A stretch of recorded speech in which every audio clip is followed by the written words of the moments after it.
You won't believe what happened when I left town for just 1 week. My nosy HOA Karen neighbor actually tried to steal my RV, and when I came back, she had the nerve to call the cops on me. So here's what went down. I live in what's supposed to be a quiet suburban neighborhood, the kind where people wave when they pass you. Kids ride their bikes in circles until the streetlights come on, and most of the drama is about whose grass is 2 shades greener. But our little slice of suburbia has a dark side, the HOA. You know the type. Endless emails about trash cans being visible, threats of fines if your mailbox paint chips, even passive-aggressive newsletters about how community pride starts at home. I usually stay out of the politics. Pay the dues, follow the rules, keep my lawn neat, easy. But there was always one rule that made me grit my teeth. No RVs in driveways. Now, I'm not a full-time RVer, but my rig is special. I built it up from scratch, customized the interior, added solar, upgraded the kitchen. It's not just a vehicle, it's my dream on wheels. And the HOA actually gave me written permission to park it temporarily, a few days before and after trips. Totally legit. No issue. But of course, that didn't matter to Karen. You know exactly the kind of person I'm talking about. 60-something, retired, power-walking around the block with her tiny dog that barks at air, always carrying a clipboard or a phone, acting like she's on neighborhood patrol. She'd already reported me once for leaving my trash bin at the curb for an extra 30 minutes. She'd knocked on my door once to remind me that my grass was half an inch too tall after a rainy week. She thrived on control. So when I backed my RV into the driveway before heading out for a week-long trip, I didn't even need to look over to know she was watching. Still, I glanced up, and there she was, standing on her porch, arms crossed, glaring like I had parked a spaceship on my lawn.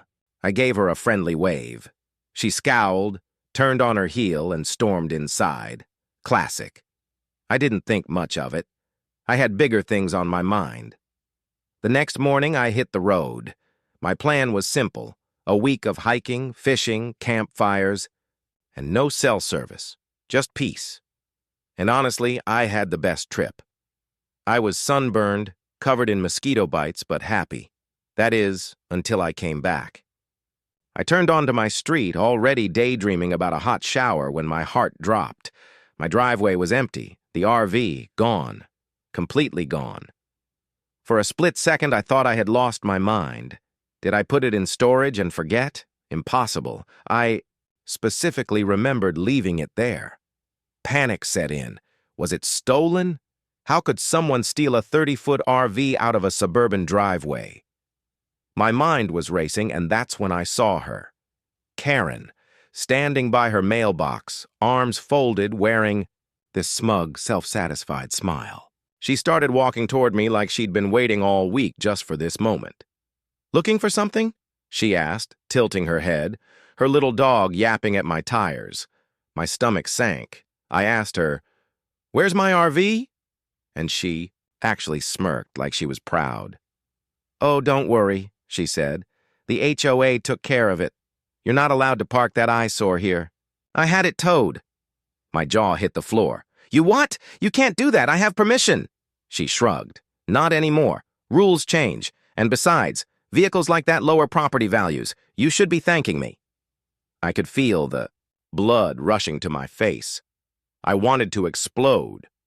But before I could even get another word out, she pulled out her phone, tapped 911, and with this sickly sweet voice said, "Yes, hello? There's a strange man trespassing at this property. He's yelling and threatening me. Please hurry." I swear my vision tunneled. She was calling the cops on me at my own house. I forced myself to stay calm. I knew if I lost my temper, it would just make things worse. A few minutes later, the squad car rolled up. Karen practically ran to the officers, crocodile tears, streaming, her dog barking like it was auditioning for security duty. "Thank goodness you're here," she said breathlessly. "He's been threatening me all week.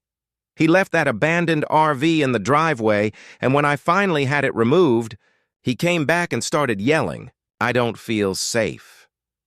I almost laughed at how ridiculous it sounded, but I kept it together. The officers turned to me, asked for ID. I handed over my license, proof of residence, and then the ace up my sleeve. The email from the HOA board, granting me explicit permission to park the RV. I had printed it out months earlier, just in case. They read it, looked at me, then back at her. "Ma'am, he's allowed to park his RV here." Her face twisted like she'd bitten into a lemon, but she didn't stop. "Well then, where is it, huh? If he's allowed, then why isn't it here? Clearly it was abandoned, unsafe. I had it removed for the safety of the neighborhood." That's when the pieces clicked. She didn't just complain. She personally arranged to have it towed. I excused myself, started making calls. To the HOA president, to the city, to every local tow yard. And finally, I found it. My RV was sitting in a private impound lot across town, and you'll never guess who signed the paperwork to have it. Towed Karen. She reported it as an abandoned vehicle and paid out of pocket to have it hauled away. My hands were shaking when I told the cops, but their expressions shifted instantly. They knew exactly what this meant. This wasn't a rule, dispute. It was theft. They escorted me to the impound lot where, sure enough, my RV was sitting behind a chain-link fence, dusty but intact. I signed it out, and as I did, Karen showed up, screaming at the officers about property values, how I was ruining the neighborhood, how she was just protecting everyone. But the cops weren't buying it anymore. They told her flat out what she did was a crime. Filing a false police report, misusing emergency services, and illegally removing property from private land. They told me I had every right to press charges, and oh, believe me, I wanted to. Long story short, I did. I filed a report. Karen was slapped with charges. The HOA scrambled to cover themselves, issuing me a written apology and renewing my RV exception permanently.